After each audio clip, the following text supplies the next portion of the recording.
আমার নাম শরীফ, আমার বাসা গোপালগঞ্জ। আমি যে ঘটনাটি শেয়ার করতে যাচ্ছি সেটি 2012 সালের। এটা ঘটে আমার আর আমার পরিবারের সাথে।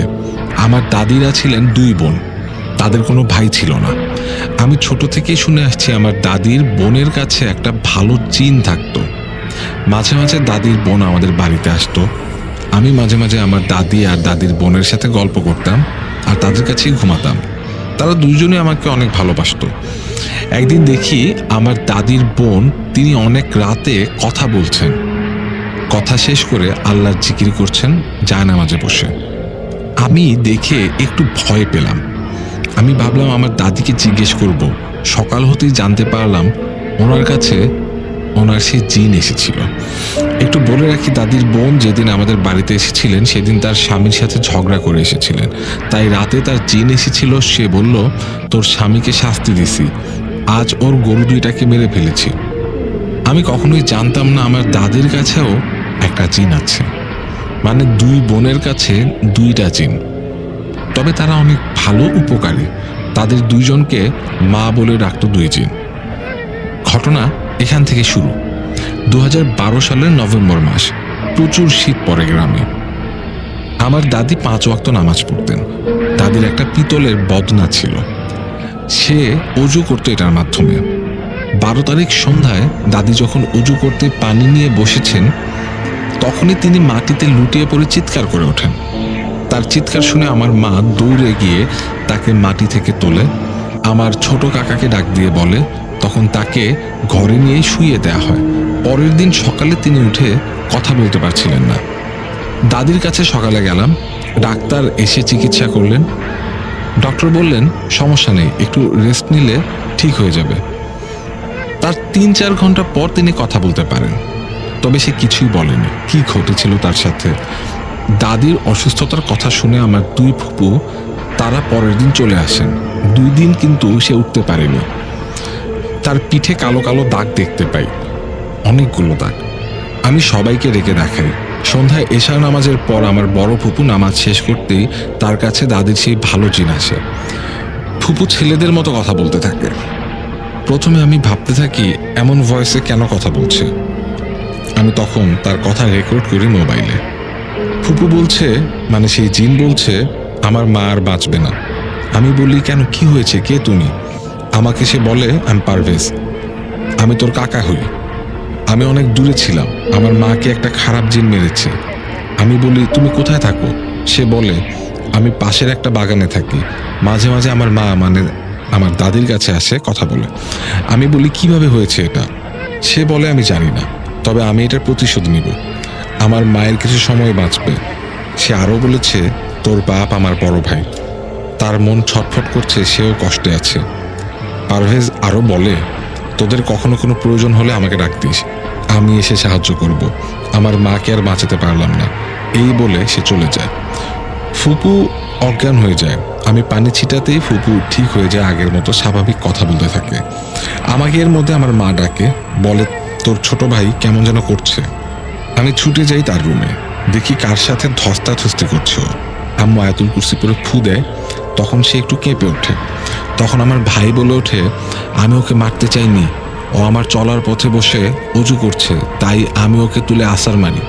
আমাকে তোমরা ক্ষমা করে দিও, সে আজ মারা যাবে, তোমরা তার কাছে যাও, তার সময় শেষ। আমি ছুটে গেলাম, গিয়ে দেখি দাদি নিঃশ্বাস নিচ্ছেন আর ছটফট করছেন। আম্মুকে ডাক দেই, আম্মু এসে দোয়া পরে ফুঁ দেয়। দাদি লম্বা একটা নিঃশ্বাস ফেলে শেষ নিঃশ্বাস ত্যাগ করেন। আমি সব কিছু আমার ফোনে রেকর্ড করে রাখি, এছাড়া আমার পিসিতে কপি করে রাখি আব্বুকে শোনানোর জন্য। আমার আব্বু বিজিবিতে চাকরি করেন, তিনি পার্বত্য এলাকায় থাকেন।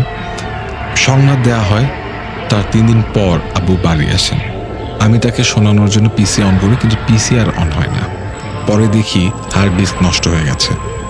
মোবাইলটাও ওই রাতেই চুরি হয়ে যায়। বলে রাখে, আমাকে জিনগুলো বলেছিল আমি যেন এই ঘটনা কাউকে না বলি।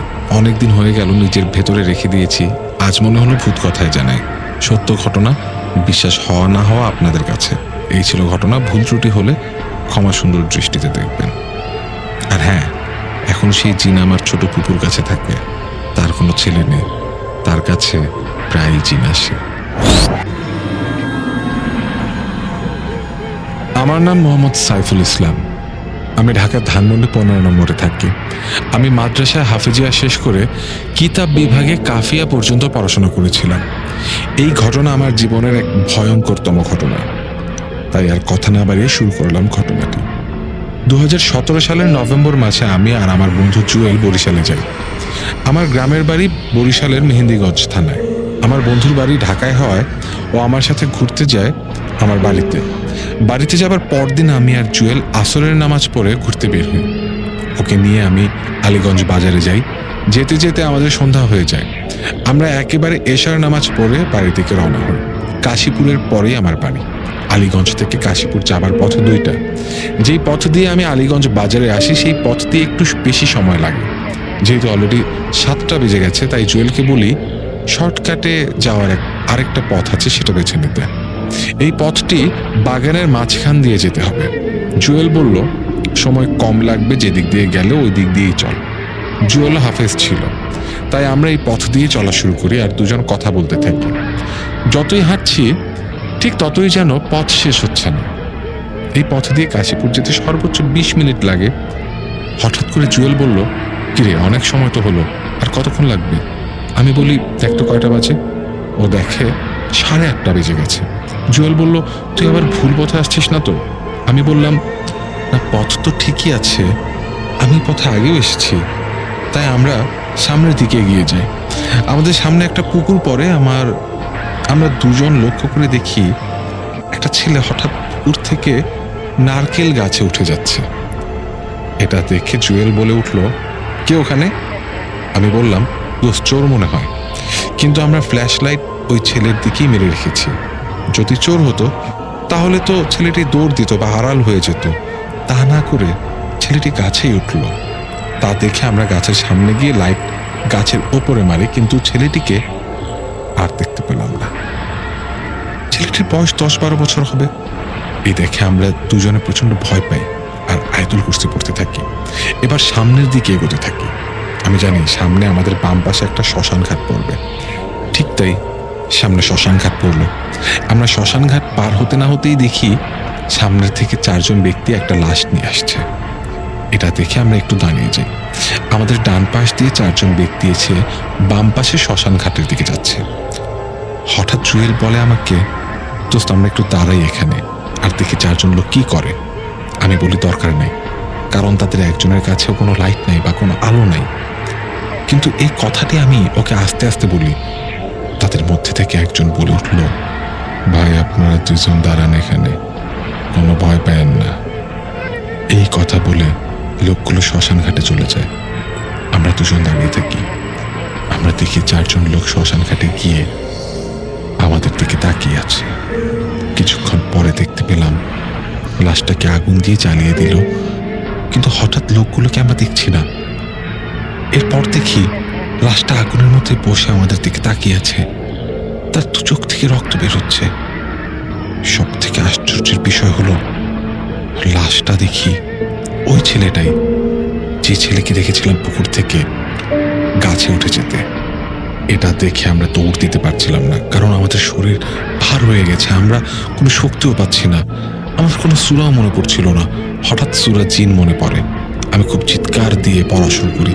4-5 আয়াত পড়তে সবকিছু যেন মুহূর্তের মধ্যে নাই হয়ে গেল, আর আমাদের শরীরও হালকা হয়ে যায়। আমরা খুব জোরে দৌড় দিই। অবশেষে কাশীপুর বাজারে এসে পড়ি। পরে বাসায় চলে আসি। আমাদের পরে আর কোনো সমস্যা হয়নি। বাজারে গিয়ে কাউকে কথা বলিও নি। সকালে দাদুকে বলি। দাদু বলেন কয়েক বছর আগে অজিত নামের একটা ছেলে পানিতে পড়ে মারা যায়। তারপর থেকে অনেকেই রাস্তায় সেই ছেলেকে দেখতে পায়। রাস্তাটির নাম ছিল কালীতলা রোড।